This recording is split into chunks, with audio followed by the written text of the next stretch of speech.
Funding for this program is provided by. Additional funding provided by.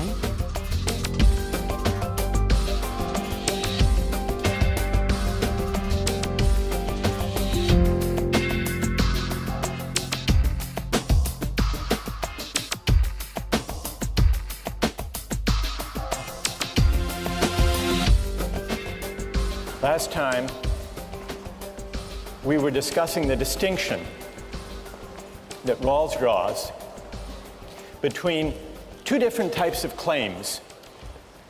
Claims of moral desert on the one hand, and of entitlements to legitimate expectations on the other. Rawls argued that it's a mistake to think that distributive justice is a matter of moral desert, a matter of rewarding people according to their virtue. Today we're going to explore that question of moral desert and its relation to distributive justice, not in connection with income and wealth, but in its connection with opportunities, with hiring decisions and admission standards.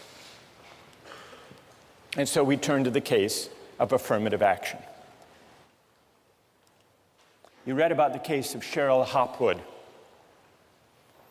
She applied for admission to the University of Texas Law School. Cheryl Hopwood had worked her way through high school. She didn't come from an affluent family. She put herself through community college and California State University at Sacramento. She achieved a 3.8 grade point average there. Later moved to Texas, became a resident, took the law school admissions test, did pretty well on that, and she applied to the University of Texas Law School. She was turned down. She was turned down at a time when the University of Texas was using an affirmative action admissions policy. A policy that took into account race and ethnic background. The University of Texas said 40% of the population of Texas is made up of African Americans and Mexican Americans.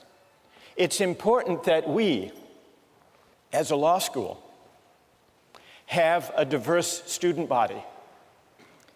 And so we are going to take into account not only grades and test scores, but also the demographic makeup of our class, including its race and ethnic profile. The result, and this is what Hopwood complained about, the result of that policy is that some applicants to the University of Texas Law School with a lower academic index, which includes grades and test scores, than hers, were admitted, and she was turned down. She said, she argued, I'm just being turned down because I'm white. If I were a member of a minority group with my grades and test scores, I would have been admitted.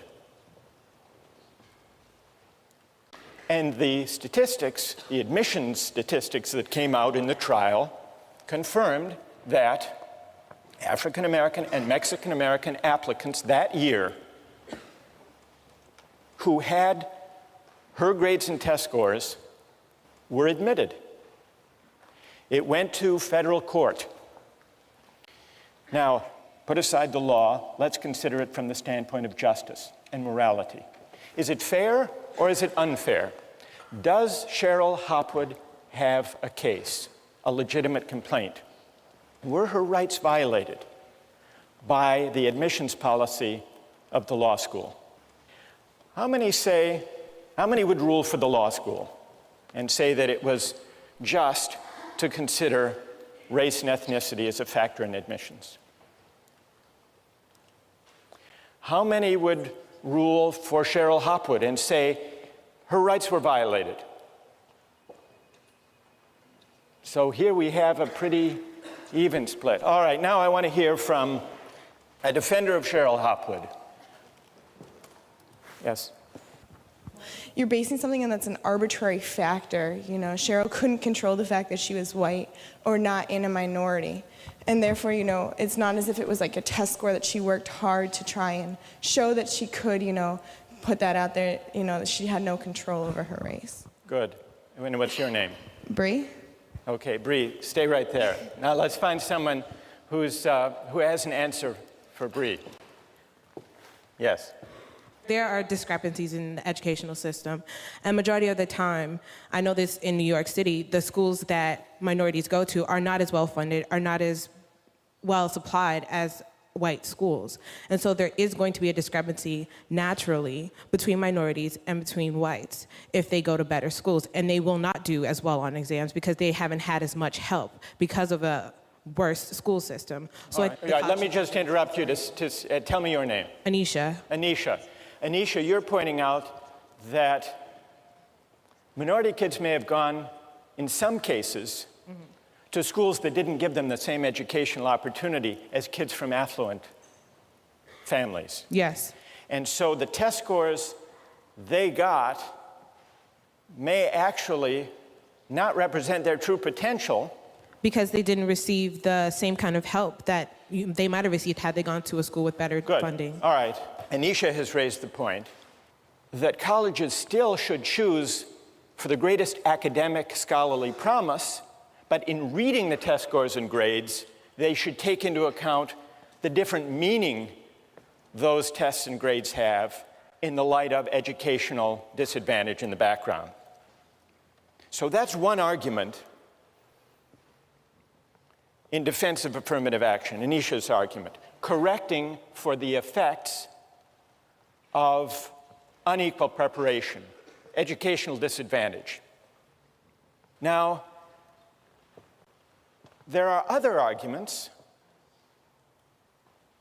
Suppose, just to identify whether there is a competing principle here,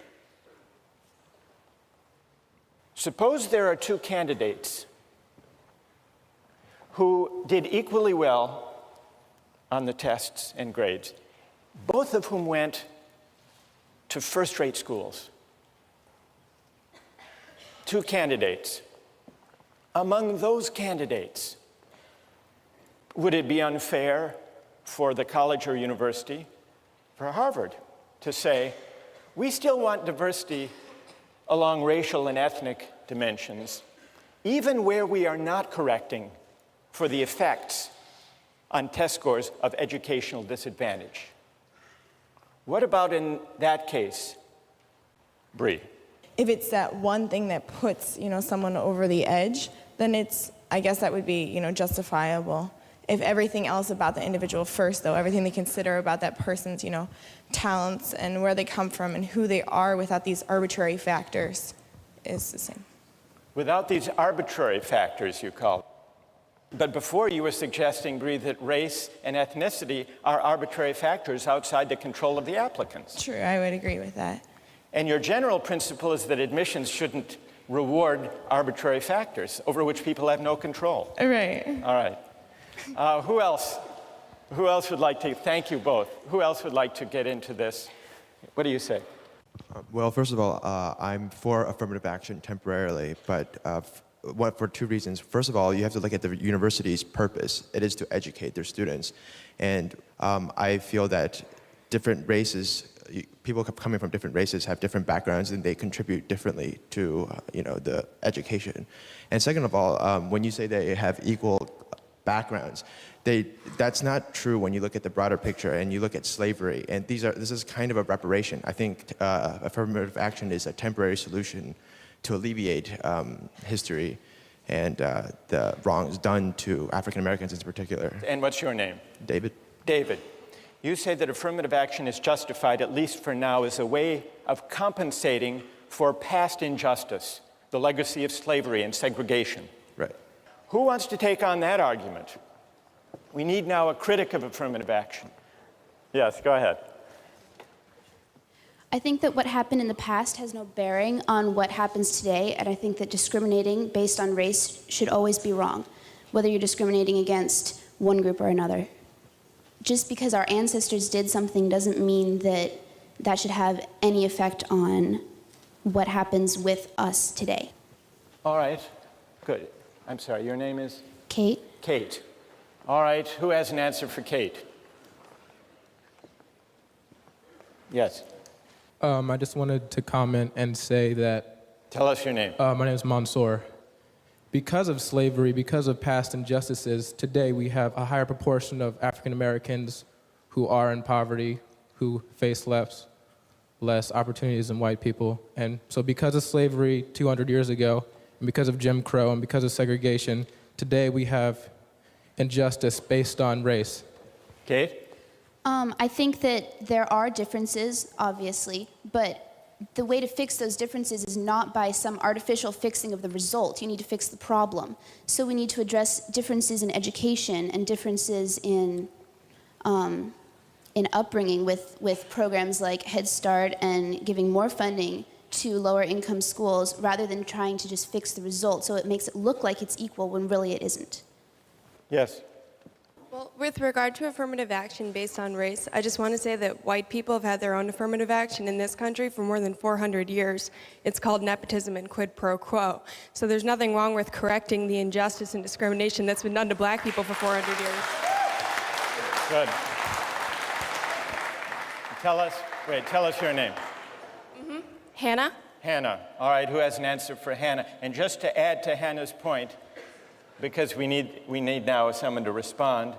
Hannah, you could have also mentioned legacy admissions. Exactly. I was going to say, if you disagree with affirmative action, you should disagree with legacy admission, because it's obvious from looking around here that there are more white legacies than black legacies in the history of Harvard University. And explain what legacy admissions are. Well, legacy admissions is giving an advantage to someone who has an arbitrary privilege of their parent having attended the university to which they're applying. All right, so a reply for Hannah. Yes, in the balcony, go ahead. First of all, if affirmative action is making up for past injustice, how do you explain minorities that were not historically discriminated against in the United States who get these advantages? In addition, you could argue that affirmative action perpetuates divisions between the races rather than achieve the ultimate goal of race being an irrelevant factor in our society. And tell us your name. Danielle? Hannah? I disagree with that, because I think that by promoting diversity in an institution like this, you further educate all of the students, especially the white students who grew up in predominantly white areas. It's certainly a form of education to be exposed to people from different backgrounds, and you put white students at an inherent disadvantage when you surround them only with their own kind. Why should race necessarily be equated with diversity? There's so many other forms. Why should we assume that race makes people different? Again, that's perpetuating the idea of racial division within our universities and our society. Hannah? With regard to African American people being given a special advantage, it's obvious that they bring something special to the table because they have a unique perspective, just as someone from a different religion or socioeconomic background would as well. As you say, there are many different types of diversity. There's no reason that racial diversity should be eliminated from that criteria. Yes, go ahead. Racial discrimination is illegal in this country, and I believe that it was African American leaders themselves, when Martin Luther King said he wanted to be judged not on the color of his skin, but by the content of his character, his merit, his achievements. And I just think that to decide solely based on someone's race is just inherently unfair. I mean, if you want to correct based on disadvantaged backgrounds, that's fine, but there are also disadvantaged white people as well. It shouldn't matter if you're white, black. Tell us your name. Ted. Ted? Yes. Think of Hopwood. It's unfair to count race, or I assume you would also say ethnicity or religion. Yes. Do you think she has a right to be considered according to her grades and test scores alone? There is more to it than that. Universities need to promote diversity. And So you agree with the goal of promoting diversity? There's ways to promote diversity besides discriminating against people solely based on a factor that they cannot control. All right, so what makes it wrong is that she can't control her race. She can't control the fact that she's white. That's the heart of the unfairness to her. Bree made a similar point. that basing admissions on factors that people can't control is fundamentally unfair. What do you say? There's a lot of things you can't control, and if you're going to go through it based on merit, like just based on your test scores, a lot of what you can achieve has to do with like the family background that you raised in. If both your parents were scholarly, then you have more of a chances of actually being more scholarly yourself and getting those grades. And you can't control what kind of family you were born into. So All right, I mean, good. That's a great rejoinder. What's your name? Da. Da. Ted, are you against advantages that come from the family you were born into? What about legacy admissions? I mean, I do believe that in terms of like a legacy admission, you shouldn't have a special preference. I mean, there is a legacy admission you could argue is another part of diversity. You could say it's important to have a small percentage of people that have just several generation family attendance at a place like Harvard. However, that should not be an advantaged factor like race. That should just be another part of promoting diversity. Should it count at all? I think that alumni status, should it count at all, Ted? Yes, it should count. All right, I want to step back for a moment from these arguments. Thank you all for these contributions. We're going to come back to you. If you've listened carefully, I think you will have noticed 3 different arguments emerge from this discussion in defense of considering race and ethnicity as a factor in admissions. One argument has to do with correcting for the effects of educational disadvantage. That was Anisha's argument. This is what we might call the corrective argument. Correcting for differences in educational background, the kind of school people went to, the opportunities they had, and so on. That's one argument. What's worth noticing, though, is that that argument is consistent in principle with the idea that only academic promise and scholarly potential should count in admissions. We just need to go beyond test scores and grades alone to get a true estimate of academic promise and scholarly ability. That's the first argument. Then we heard a second argument that said affirmative action is justified even where there may not be the need to correct for educational disadvantage in a particular applicant's case. It's justified as a way of compensating for past wrongs, for historic injustices. So that's a compensatory argument, compensating for past wrongs. Then we heard a different argument for affirmative action from Hannah and others that argued in the name of diversity. Now, the diversity argument is different from the compensatory argument because it makes a certain appeal to the social purpose or the social mission of the college or university. There are really 2 aspects to the diversity argument. One says it's important to have a diverse student body for the sake of the educational experience for everyone. Hannah made that point.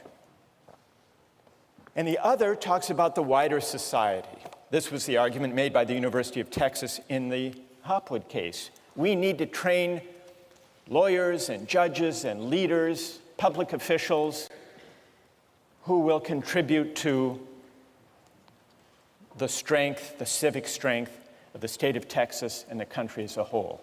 So there are 2 different aspects to the diversity argument, but both are arguments in the name of the social purpose or the social mission or the common good served by the institution.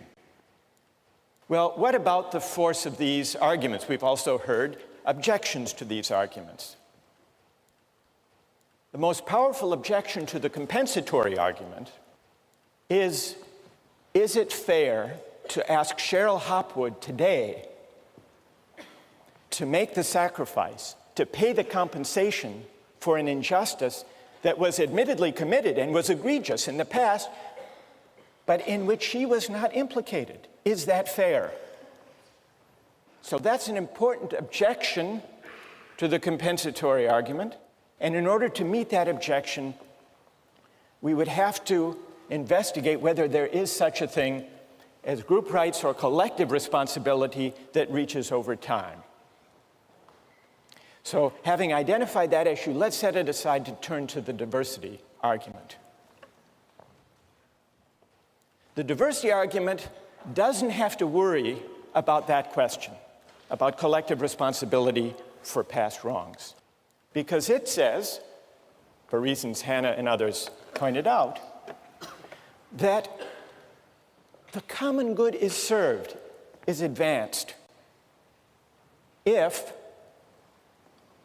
there is a racially and ethnically diverse student body. Everyone benefits. And this indeed was the argument that Harvard made when it filed a friend of the court brief to the Supreme Court in the 1978 case, affirmative action case, the Bakke case. And the Harvard brief, the Harvard rationale, was cited by Justice Powell, who was the swing vote in the case, upholding affirmative action. He cited that as providing the rationale that he thought was constitutionally acceptable. Harvard's argument in its brief was this: we care about diversity. Scholarly excellence alone has never been the criterion of admission, the sole criterion of admission to Harvard College. 15 years ago, diversity meant students from California and New York and Massachusetts, city dwellers and farm boys, violinists, painters, and football players, biologists, historians, and classicists.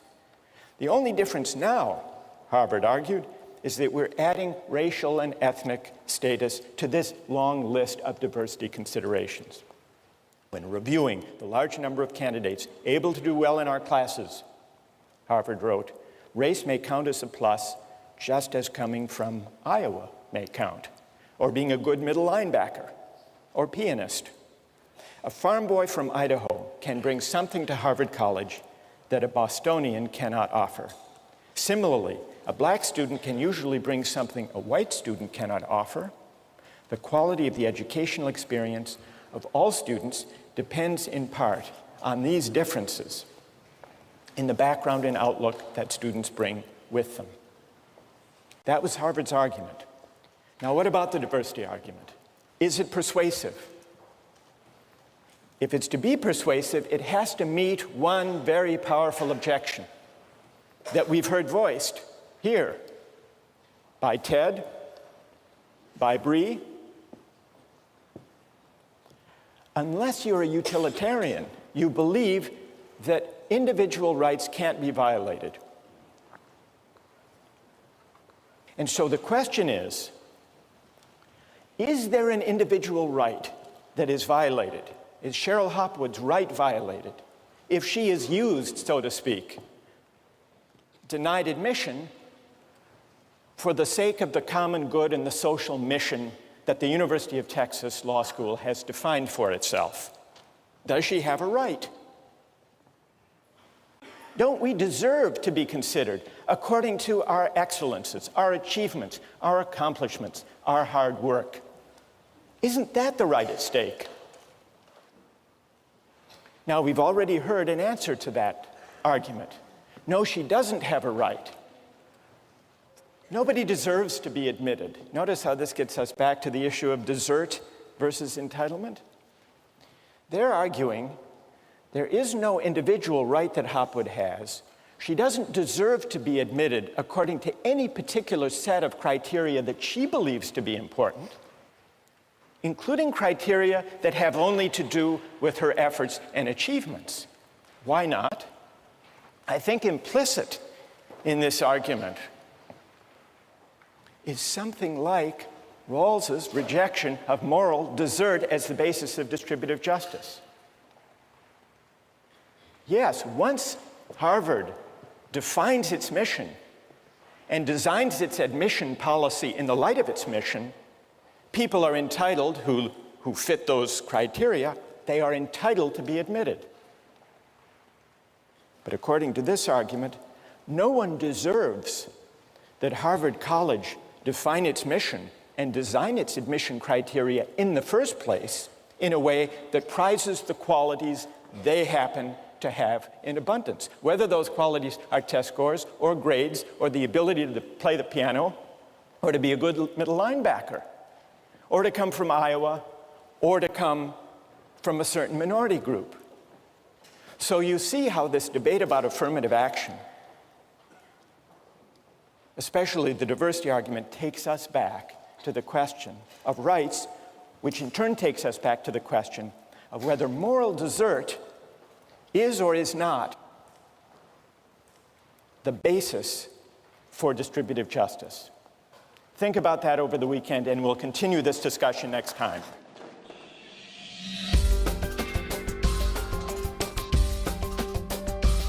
Suppose we're distributing flutes.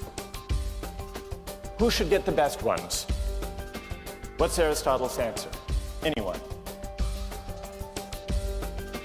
His answer is the best flutes should go to the best flute players because that's what flutes are for.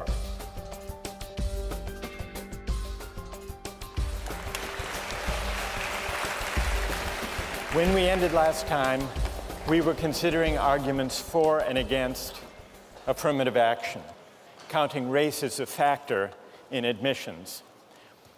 And in the course of the discussion, three arguments emerged, three arguments for affirmative action. One of them was the idea that race and ethnic background should count as a way of correcting for the true meaning of test scores and grades, getting a more accurate measure of the academic potential those scores, those numbers represent. Second was what we called the compensatory argument, the idea of righting past wrongs, past injustice. And the third was the diversity argument. And when Cheryl Hopwood in the 1990s challenged the University of Texas Law School's affirmative action program in the federal courts, the University of Texas made another version of the diversity argument, saying that the broader social purpose, the social mission of the University of Texas Law School is to produce leaders in the legal community, in the political community, among judges, lawyers, legislators, and therefore it's important that we produce leaders who reflect the background and the experience and the ethnic and the racial composition of the state of Texas. It's important for serving our wider social mission. That was the University of Texas Law School's argument. And then we considered an objection to the diversity argument, which after all is an argument in the name of the social mission, the common good. We saw that Rawls does not simply believe that arguments of the common good or the general welfare should prevail if individual rights must be violated in the course of promoting the common good. You remember that was the question, the challenge to the diversity rationale that we were considering when we finished last time. And we began to discuss the question, well, what right might be at stake? Maybe the right to be considered according to factors within one's control. Maybe this is the argument that Cheryl Hopwood implicitly was making. She can't help the fact that she's white. Why should her chance at getting into law school depend on a factor she can't control? And then Hannah, who was advancing an argument last time, said Harvard has the right to define its mission any way it wants to. It's a private institution. And it's only once Harvard defines its mission that we can identify the qualities that count. So no rights are being violated. Now, what about that argument? What I would like to do is to hear objections to that reply and then see whether others have an answer. Yes. And tell us your name. Da. Da. Right. You spoke up last time. All right. How do you answer that argument? Well, I think there was two things in there. One of them was that a private institution could define its mission however it wants, but then that doesn't make however it defines it right. Like, I could define my personal mission as I want to collect all the money in the world, but does that make it even a good mission? So you can't say that just because a college is a private institution, it could just define it whatever it wants. We still have to think about whether the way it's defining it is right. And in the case of affirmative action, a lot of people have said that since there's a lot of other factors involved, why not race? Like, if we already know that the system is imperfect. I want to stick with your first point, Okay. Da. Here's Da's objection. Can a college or university define its social purpose any way it wants to, and then define admissions criteria accordingly? What about the University of Texas Law School, not today, but in the 1950s? Then there was another Supreme Court case against the admissions policy of the University of Texas Law School because it was segregated. It only admitted whites. And when the case went to court back in the 50s, the University of Texas Law School also invoked its mission.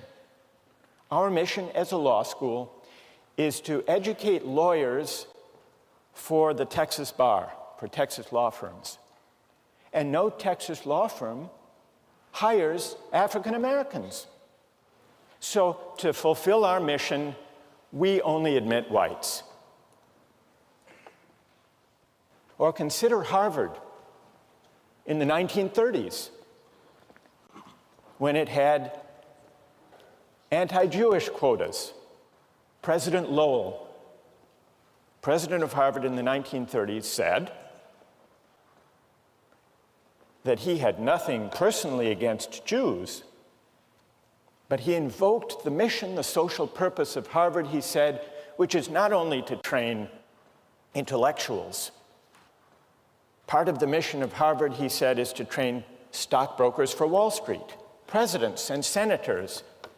And there are very few Jews who go into those professions.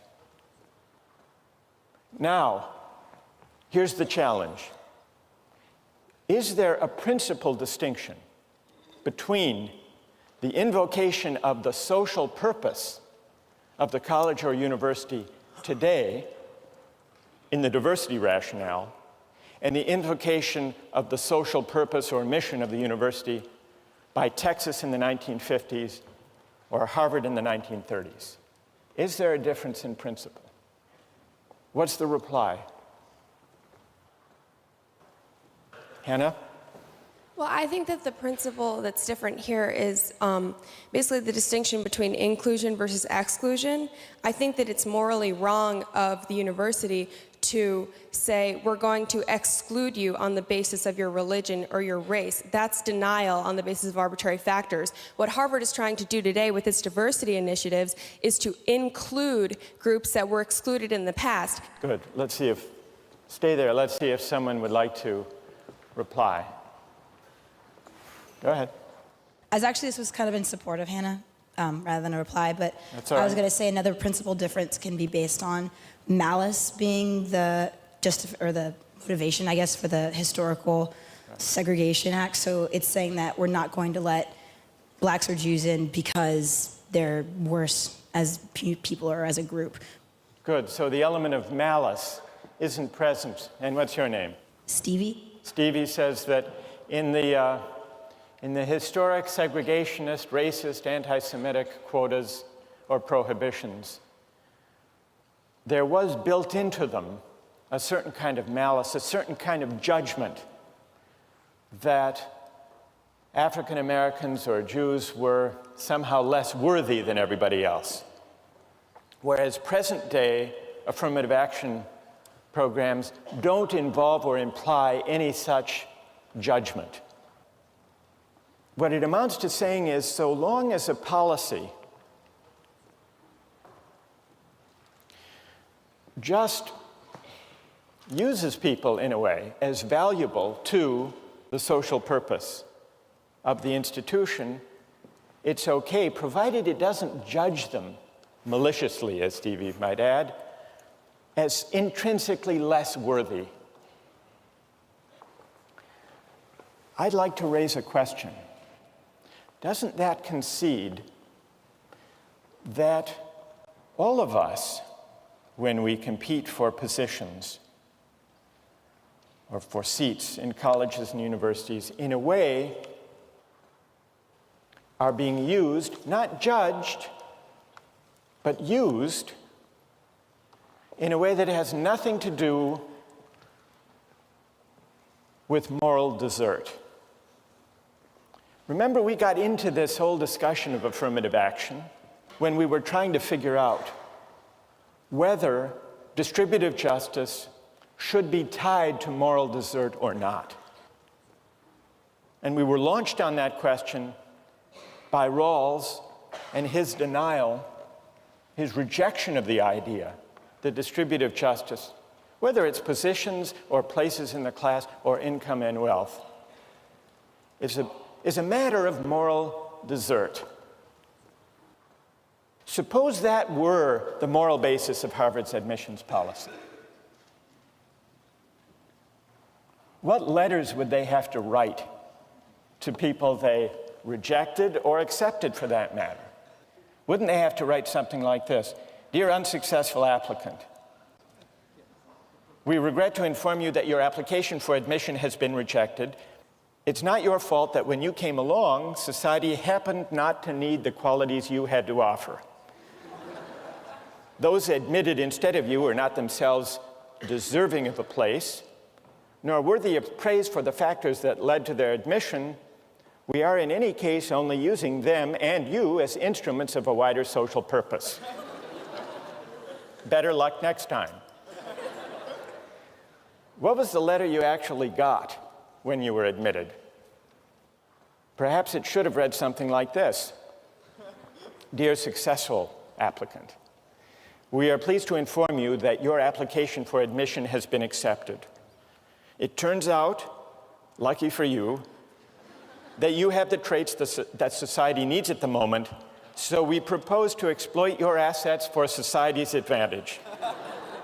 You are to be congratulated, not in the sense that you deserve credit for having the qualities that led to your admission, but only in the sense that the winner of a lottery is to be congratulated.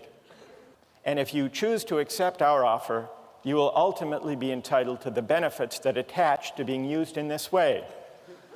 We look forward to seeing you in the fall. Now, there is something a little odd, morally odd, if it's true that those letters do reflect the theory, the philosophy underlying the policy. So here's the question they pose.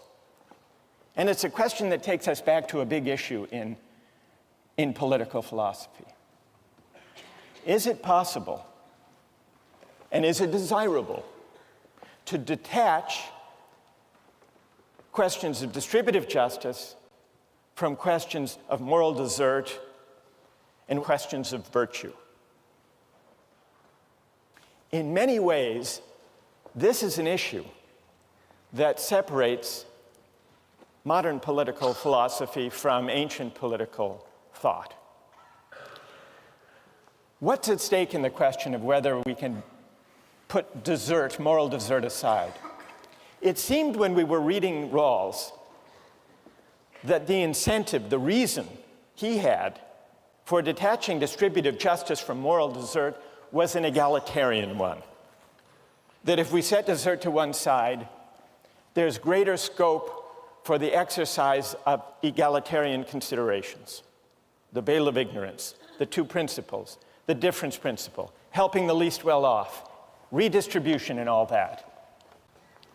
But what's interesting is if you look at a range of thinkers we've been considering, there does seem to be a reason they want to detach justice from desert that goes well beyond any concern for equality. Libertarian rights-oriented theorists of the kind we've been studying, as well as egalitarian rights-oriented theorists, including Rawls, and for that matter also including Kant, all agree, despite their disagreements over distributive justice and the welfare state and all of that, they all agree that justice is not a matter of rewarding or honoring virtue or moral desert. Now, why do they all think that? It can't just be for egalitarian reasons. Not all of them are egalitarians. This gets us to the big philosophical question we have to try to sort out. Somehow they think tying justice to moral merit or virtue is going to lead away from freedom, from respect for persons as free beings. Well, in order to see what they consider to be at stake, and in order to assess their shared assumption, we need to turn to a thinker, to a philosopher, who disagrees with them, who explicitly ties justice to honoring virtue and merit and moral desert. And that thinker is Aristotle. Now, in many ways, Aristotle's idea of justice is intuitively very powerful. In some ways, it's strange. I want to bring out both its power, its plausibility, and its strangeness so that we can see what's at stake in this whole debate about justice and whether it's tied to desert and virtue. So, what is Aristotle's answer to the question about justice? For Aristotle, justice is a matter of giving people what they deserve, giving people their due. It's a matter of figuring out the proper fit between persons with their virtues and their appropriate social roles.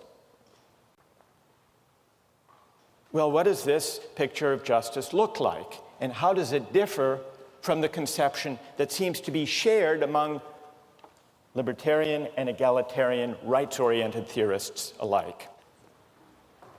Justice means giving each person his or her due, giving people what they deserve. But what is a person's due? What are the relevant grounds of merit or desert? Aristotle says that depends on the sort of things being distributed. Justice involves two factors: things and the persons to whom the things are assigned. In general, we say, Aristotle writes, that persons who are equal should have equal things assigned to them. But here there arises a hard question. Equals in what respects? Aristotle says that depends on the sort of thing we're distributing.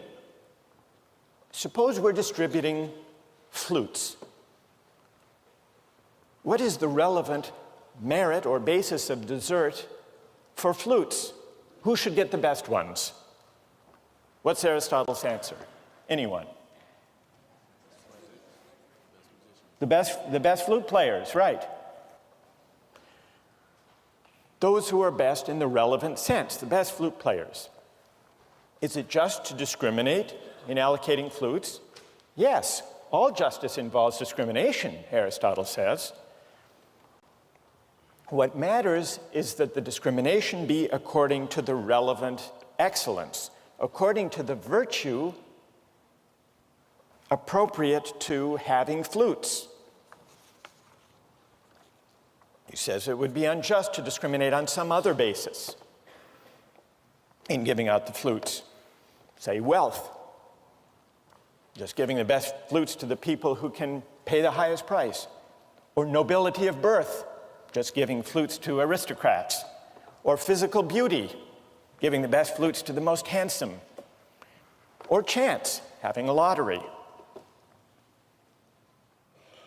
Aristotle says birth and beauty may be greater goods than the ability to play the flute, and those who possess them may surpass the flute player more in these qualities than he surpasses them in his flute playing.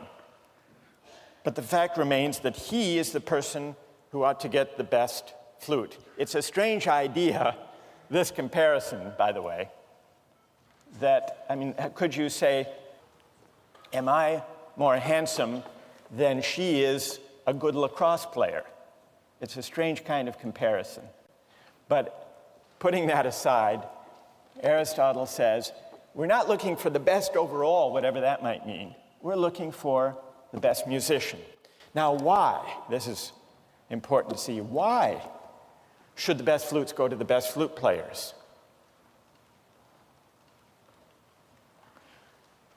Well, why do you think? Anybody? What? They'll produce the best music. Well, and everybody will enjoy it more. That's not Aristotle's answer.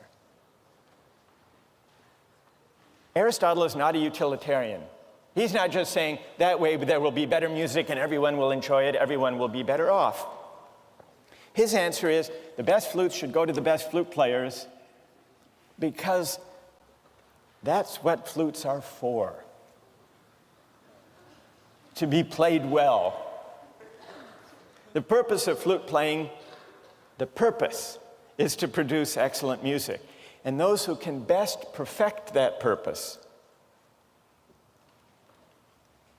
ought properly to have the best ones. Now, it may also be true as a welcome side effect that everyone will enjoy listening to that music.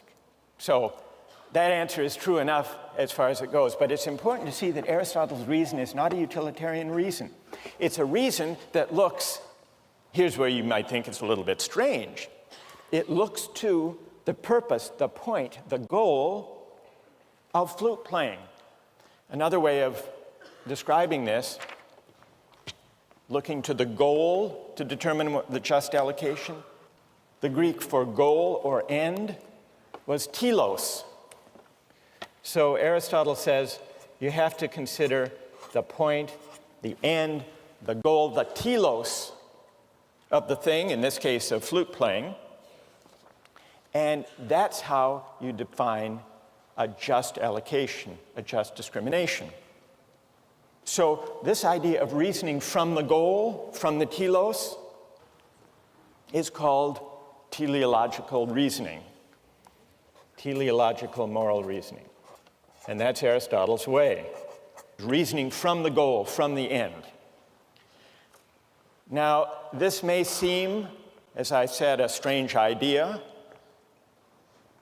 that we're supposed to reason from the purpose, but it does have a certain intuitive plausibility. Consider the allocation, let's say at Harvard, of the best tennis courts or squash courts. How should they be allocated? Who should have priority in playing on the best courts? Well, you might say those who can best afford them, set up a fee system, charge money for them. Aristotle would say no. You might say, well, Harvard big shots, the most influential people at Harvard, who would they be? The senior faculty should have priority in playing on the best tennis courts. No, Aristotle would reject that. Some scientist may be a greater scientist than some varsity tennis player is a tennis player, but still the tennis player is the one who should have priority for the best, playing on the best tennis court. There is a certain intuitive plausibility to this idea.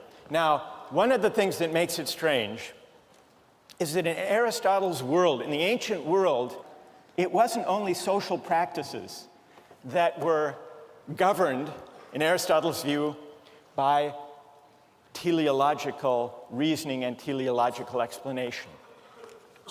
All of nature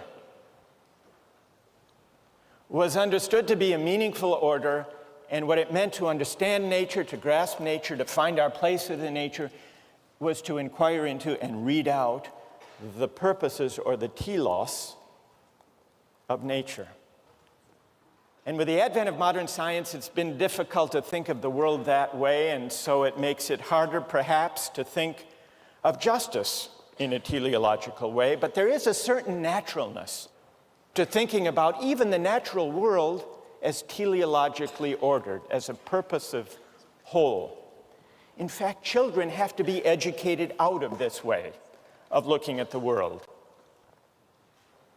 I realized this when my kids were very young and I was reading them a book, Winnie the Pooh. And Winnie the Pooh gives you a great idea of how there is a certain natural, childlike way of looking at the world in a teleological way. You may remember a story of Winnie the Pooh walking in the forest one day. He came to a place in the forest, and from the top of a tree there came a loud buzzing noise. Winnie the Pooh sat at the foot of the tree, put his head between his paws, and began to think. Here's what he said to himself. That buzzing noise means something. You don't get a buzzing noise like that, just buzzing and buzzing, without its meaning something. If there's a buzzing noise, somebody's making a buzzing noise. And the only reason for making a buzzing noise that I know of is because you're a bee. Then he thought for another long time and said, and the only reason for being a bee that I know of is making honey. And then he got up and he said, and the only reason for making honey is so I can eat it. So he began to climb the tree. This is an example of teleological reasoning. It isn't so implausible after all. Now, we grow up and we're talked out of this way of thinking about the world. But here's the question. Even if teleological explanations don't fit with modern science, even if we've outgrown them in understanding nature, isn't there something still intuitively and morally plausible, even powerful, about Aristotle's idea that the only way to think about justice is to reason from the purpose, the goal, the telos of the social practice? And isn't that precisely what we were doing when we were disagreeing about affirmative action? You could almost recast that disagreement as one about what the proper, appropriate purpose or end of a university education consists in. Reasoning from the purpose or from the telos or from the end, Aristotle says that's indispensable to thinking about justice. Is he right? Think about that question as you turn to Aristotle's Politics.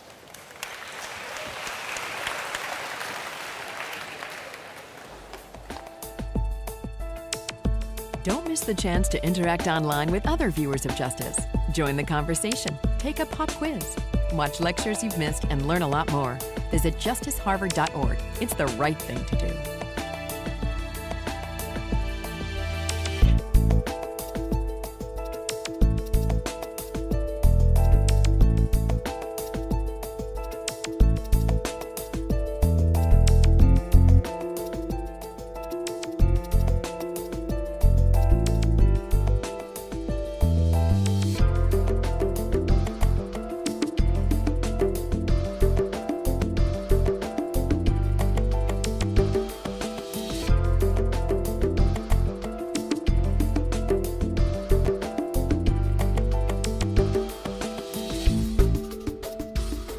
Funding for this program is provided by Additional funding provided by